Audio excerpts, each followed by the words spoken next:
Hello दोस्तों, आज की वीडियो में हम बहुत ही आसान भाषा में समझेंगे पाचन तंत्र यानी डाइजेस्टिव सिस्टम को। हम जो भी खाना खाते हैं उससे हमें एनर्जी या ऊर्जा कैसे मिलती है, आइए हम देखते हैं और समझते हैं।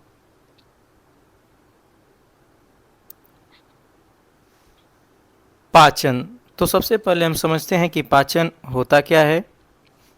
हमारे खाने में जो कण होते हैं वो बहुत बड़े और जटिल होते हैं। हमारा शरीर सीधे तौर पर उन्हें इस्तेमाल नहीं कर सकता, तो पाचक एंजाइमों की उपस्थिति में भोजन के जटिल अणुओं को सरल अणुओं में परिवर्तन ही पाचन कहलाता है। आसान भाषा में कहूँ तो खाने के बड़े टुकड़ों को ऐसे छोटे छोटे टुकड़ों में टूटना जिसे हमारा शरीर सोख सके, वही पाचन है। पाचन क्या है, एक बार और देख लीजिए। पाचन क्या है, तो पाचक एंजाइमों की उपस्थिति में भोजन के जटिल अणुओं अर्थात कार्बनिक पदार्थों का सरल अणुओं अर्थात अकार्बनिक पदार्थों में परिवर्तन ही पाचन कहलाता है।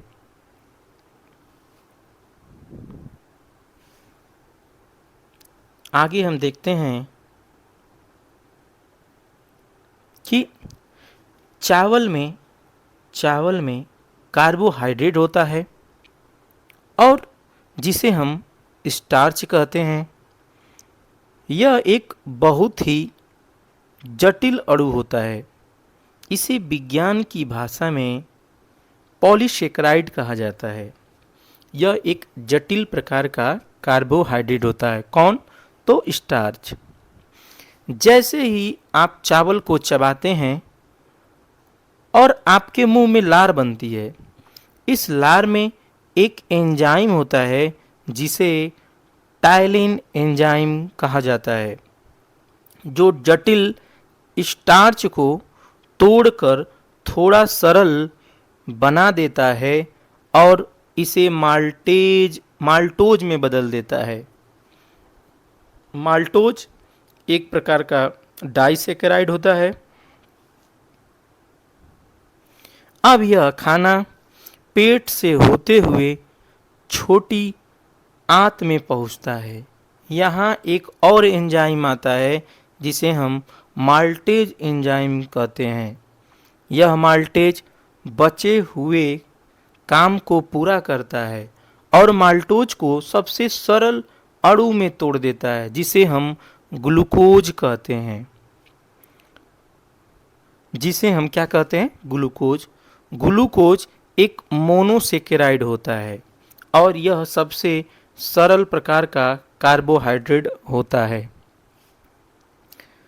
अब यह जो ग्लूकोज बना है, अब यह इतना बारीक और सरल हो चुका है कि हमारी आंतें इसे क्या कर लेंगी? सोख लेंगी। हमारी आंतें क्या कर लेंगी? सोख लेंगी। और यह खून के जरिए हमारे शरीर की कोशिकाओं तक पहुंचा देती है। इस प्रक्रिया को अवशोषण कहते हैं। इस प्रक्रिया को क्या कहेंगे? अवशोषण कहेंगे। और अंत में यही कोशिकाएं इस ग्लूकोज का इस्तेमाल करके हमारे शरीर को ऊर्जा देती हैं, जिससे हम अपने दिन भर के काम को कर पाते हैं। तो ये था पाचन के बारे में। पाचक एंजाइमों की उपस्थिति में भोजन के जटिल अणुओं को सरल अणुओं में परिवर्तित करना ही क्या कहलाता है? पाचन कहलाता है। आगे हम देखेंगे पाचन की प्रक्रिया निम्न पदों में पूर्ण होती है। सबसे पहले होता है भोजन का अंतःग्रहण, अर्थात भोजन को मुंह द्वारा ग्रहण किया जाता है। दूसरी प्रक्रिया होती है भोजन का पाचन, अर्थात भोजन को छोटे छोटे कणों में तोड़कर पचाया जाता है। तीसरी प्रक्रिया होती है भोजन का अवशोषण, अर्थात पचे हुए भोजन का अवशोषण करना। पचे हुए भोजन के पोषक तत्व रक्त में अवशोषित हो जाते हैं और चौथी प्रक्रिया होती है भोजन का स्वांगीकरण। अवशोषण के बाद भोजन कोशिकाओं में पहुंचता है और कोशिकाओं में भोजन का अपघटन होता है, जिससे ऊर्जा बनती है। और पांचवी प्रक्रिया होती है भोजन का बहिक्षेपण, अर्थात अपशिष्ट पदार्थ को शरीर से त्याग देना। तो भोजन की प्रक्रिया कितने चरणों में पूर्ण होती है? तो भोजन की प्रक्रिया 5 चरणों में पूर्ण होती है। सबसे पहले अंतःग्रहण, पाचन, अवशोषण, स्वांगीकरण और बहिक्षेपण। आगे हम देखेंगे कि मनुष्य का जो पाचन तंत्र है इसे 2 भागों से मिलकर बना होता है। यह जो 2 भागों से मिलकर बना होता है, पहला आहार नाल और दूसरा पाचक ग्रंथियाँ। आहार नाल में सबसे पहले मुख, मुख गुहा, ग्रसनी, ग्रसिका, अमाशय, छोटी आंत, बड़ी आंत और एनस गुदा के बारे में पढ़ेंगे। जबकि पाचक ग्रंथियों में लाला ग्रंथि, लार ग्रंथि, लीवर और अग्नाशय पैंक्रियाज ग्रंथियाँ आती हैं। तो अगर कोई पूछे आहार नाल का शुरुआत कहाँ से कहाँ तक होता है, तो आहार नाल की शुरुआत मुख से होती है। और यह इसका अंतिम भाग कौन होता है? तो इसका अंतिम भाग होता है एनस और गुदा। आइए हम देखते हैं आहार नाल के बारे में। आहार नाल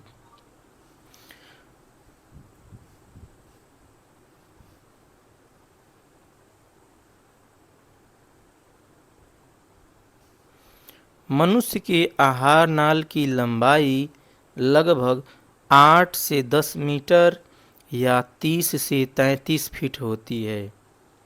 आहार नाल की शुरुआत मुख से व इसका अंतिम भाग मलस या गुदा होता है। आहार नाल का सबसे लंबा भाग छोटी आंत, जो 6 से 7 मीटर लंबी होती है। 6 से 7 मीटर लंबी होती है। और आहार नल का सबसे चौड़ा भाग अमाशय होता है। तो आहार नल का सबसे लंबा भाग छोटी आंत, आहार नल का सबसे चौड़ा भाग अमाशय। तो ये था आहार नल के बारे में। आगे हम देखेंगे मुख के बारे में। मुख किसे कहते हैं? तो दो होठों से घिरी संरचना को मुख कहते हैं। पाचन तंत्र की शुरुआत मुख से ही होती है और आहार नल की शुरुआत भी कहाँ से होती है? मुख से होती है। मुख के बारे में और कह सकते हैं कि भोजन के अंतःग्रहण की शुरुआत भी कहाँ से होती है? मुख से। आगे हम देखेंगे मुख गुहा के बारे में। मुख गुहा के बारे में देखेंगे तो इस भाग में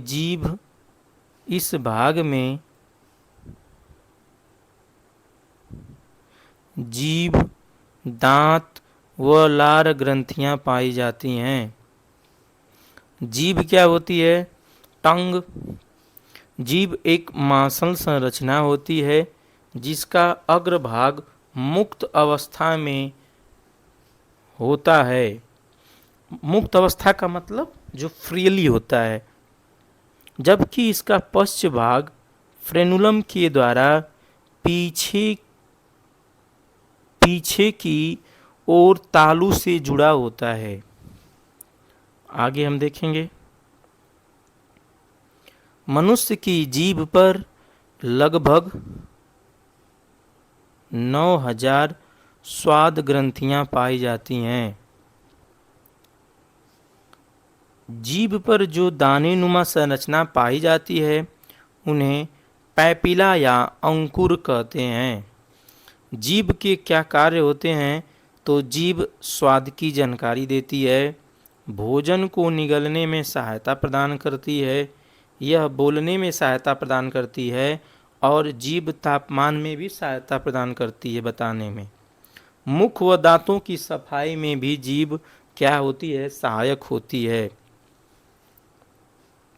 विटामिन बी टू जिसे राइबोफ्लेविन कहते हैं, इसकी कमी से जीभ में ग्लॉसाइटिस नामक रोग हो जाता है।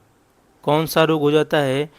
ग्लॉसाइटिस नामक, जो एक प्रकार का जीभ में सूजन होता है।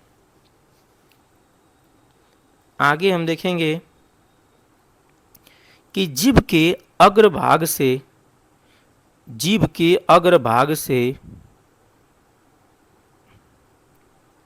मीठे का स्वाद पता चलता है। जीभ के अग्र पार्श्व भाग से, ये अग्र पार्श्व भाग है, जीभ का अग्र पार्श्व भाग से नमकीन का पता चलता है, जबकि जीभ के पश्च भाग से खट्टे का पता चलता है। और जीभ के पश्च भाग से, पूरा पीछे से कड़वे स्वाद का पता चलता है। तो जीभ के अग्रभाग से मीठे की जानकारी, जीभ के पश्च भाग से कड़वे की जानकारी, जीभ के पार्श्व भाग से खट्टे की जानकारी, जीभ के अग्र पार्श्व भाग से नमकीन की जानकारी प्राप्त होती है। और विटामिन बी टू जिसे राइबोफ्लेविन कहते हैं, अगर इसकी कमी हो जाए तो जीभ में ग्लॉसाइटिस नामक रोग हो जाता है, जो एक प्रकार का जीभ में सूजन होता है। तो ये था जीभ के बारे में। आगे हम पढ़ेंगे दांत के बारे में। दांत का अध्ययन जिस शाखा में विज्ञान के करते हैं उसे ओडोंटोलॉजी कहते हैं। क्या कहते हैं? ओडेंटोलॉजी कहते हैं। और दांत के डॉक्टर को डेंटोलॉजिस्ट कहते हैं। डेंटोलॉजिस्ट कहते हैं। तो दांत का अध्ययन विज्ञान की जिस शाखा में करते हैं उसे ओडेंटोलॉजी कहते हैं। और दांत का जो डॉक्टर होता है उसे डेंटोलॉजिस्ट कहते हैं। मनुष्य का दांत विषमदंती, द्विबारदंती व गर्तदंती प्रकार का होता है। विषमदंती मतलब हेट्रोडोंट। मनुष्य के जबड़े में 4 प्रकार के दांत पाए जाते हैं, इसलिए इसे विषमदंती कहा जाता है। इंसीजर, कैनिन, प्रीमोलर और मोलर। इंसीजर की संख्या नीचे 4 ऊपर 4 8 होती है। कैनिन की संख्या नीचे 2 ऊपर 2 4 होती है, जबकि प्रीमोलर की संख्या ऊपर और नीचे मिलाकर 8 होती है। मोलर की संख्या ऊपर और नीचे मिलाकर 12 होती है। टोटल दांत अगर देखा जाए तो 32 होता है। मछली, रेप्टाइल्स, कुछ उभयचर में समदंती अर्थात एक समान दांत पाए जाते हैं। तो मनुष्य के दांत विषमदंती, द्विबारदंती, गंतदंती प्रकार के पाए जाते हैं।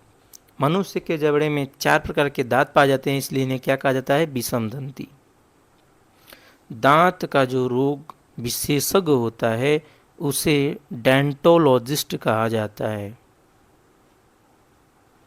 दांत का जो डॉक्टर होता है उसे डेंटोलॉजिस्ट कहा जाता है।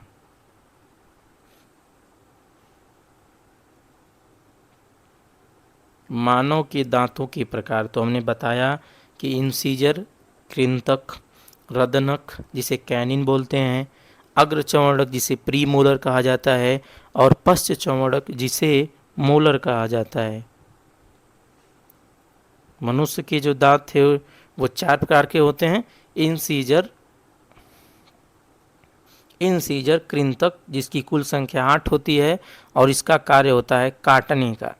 कैनाइन जिसे रदनक कहा जाता है, इसकी संख्या 4 होती है, जिसका कार्य होता है चीरने और फाड़ने का। प्रीमोलर जिसे अग्र चौड़क कहा जाता है, इसकी संख्या 8 होती है और इसका कार्य होता है भोजन को चबाने का कार्य होता है। मोलर जिसे पश्च चौड़क बोलते हैं और इनकी संख्या 12 होती है और यह भोजन को चबाने का कार्य करता है। सबसे अंत में निकलने वाला दांत जिसे विजडम टीथ कहा जाता है मनुष्य के जबड़े में होता है, जिसका नाम क्या है, मोलर, जिसे अक्ल दांत कहा जाता है, विजडम टीथ। सबसे अंत में निकलने वाला दांत जो होता है वो मोलर होता है।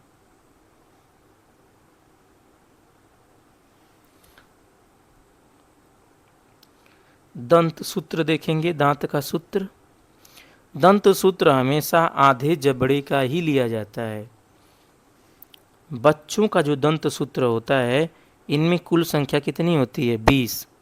तो I/I जिसका 2 होता है, ऊपर 2 नीचे 2, कैनिन 1/1, PM 0/0, मतलब प्री मोलर की संख्या बच्चों में 0 होती है और मोलर की संख्या 2/2 होती है।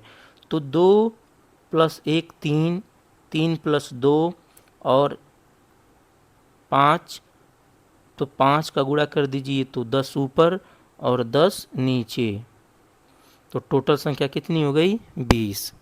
वयस्क व्यक्ति का जो दंत सूत्र होता है इनमें कुल दांतों की संख्या कितनी होती है, 32 होती है।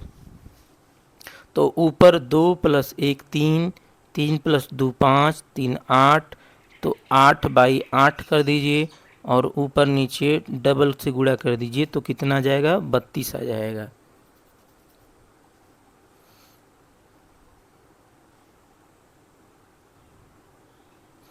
द्विबारदंती, दूसरा प्रकार है द्विबारदंती अर्थात डाइमोर्फोडोंट। मनुष्य के जीवन में दांत 2 बार निकलते हैं, इसलिए इन्हें द्विबारदंती कहते हैं।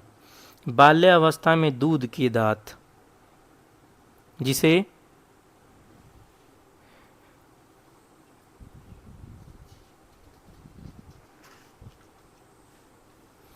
दूध के दांत जिसे जो क्या होता है, अस्थाई होता है, अस्थाई होता है। और दूसरी बार निकलते हैं 12 दांत जो अस्थाई दांत कहलाते हैं। 12 दांत जो होते हैं वो जीवन में एक बार निकलते हैं। तो 12 दांत कौन से होते हैं, जिसमें 8 प्री मोलर होते हैं और 4 मोलर होते हैं, जो जीवन में केवल एक बार निकलते हैं।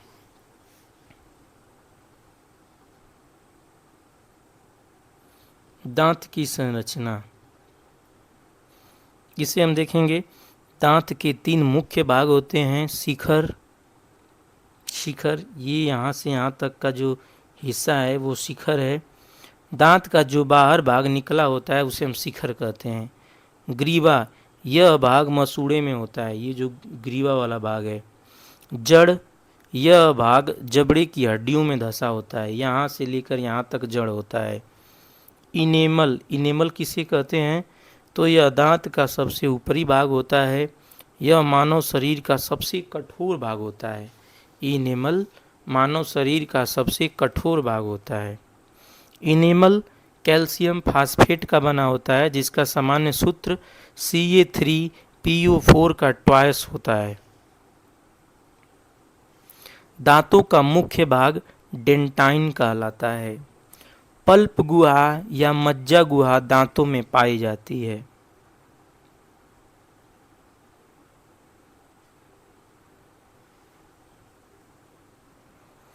आगे दांतों के प्रकार और उनके कार्य देखेंगे।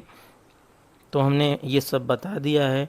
डेंटाइन यह भाग इनेमल के नीचे पाया जाता है और दांत का मुख्य भाग होता है। दांत किसके बने होते हैं, तो कैल्शियम और फास्फोरस से। दांतों का निर्माण करने वाली प्रोटीन कौन सी होती है, तो दांतों का निर्माण करने वाली प्रोटीन ओसिन प्रोटीन होती है। और दांतों का चमक किससे बना रहता है, तो फ्लोरीन से बना होता है। दांतों का सबसे ऊपरी भाग क्या कहलाता है, इनेमल। मनुष्य के दांत कैल्शियम और फास्फोरस से मिलकर बने होते हैं। दांतों का निर्माण ओसिन प्रोटीन से होता है। दांतों को सुरक्षा या चमक प्रदान करने का कार्य फ्लोरीन करता है। दांत का सबसे ऊपरी भाग इनेमल जो बॉडी का सबसे कठोर भाग होता है। हाथी के दांत से फ्लोरोसिस कैसे होता है, जब पानी में फ्लोराइड की मात्रा ज़्यादा होती है तो हमारे दांतों पर फ्लोरोसिस नामक रोग हो जाता है, जिसकी वजह से दांत चितकबरे दिखाई देते हैं। हाथी में कौन से दांत टस्क टिथ के रूप में बाहर निकले होते हैं? तो ऊपरी जबड़े के इंसीजर दांत होते हैं। ये दोनों जो दांत हैं ये इंसीजर होते हैं।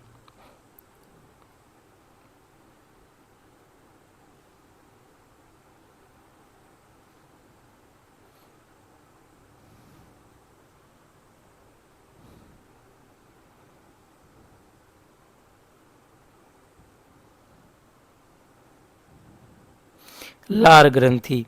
मनुष्य की मुखगुहा में 3 शुद्ध लार ग्रंथियां पाई जाती हैं। Parotid, submandibular, sublingual.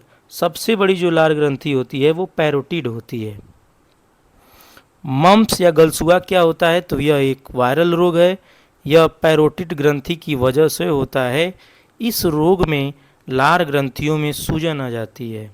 तो सबलिंगुअल ग्रंथि ये है, सब मेंडुलर ग्रंथि ये है, और पैरोटिड ग्रंथि जो कान के पास से होती है ये पैरोटिड ग्रंथि होती है।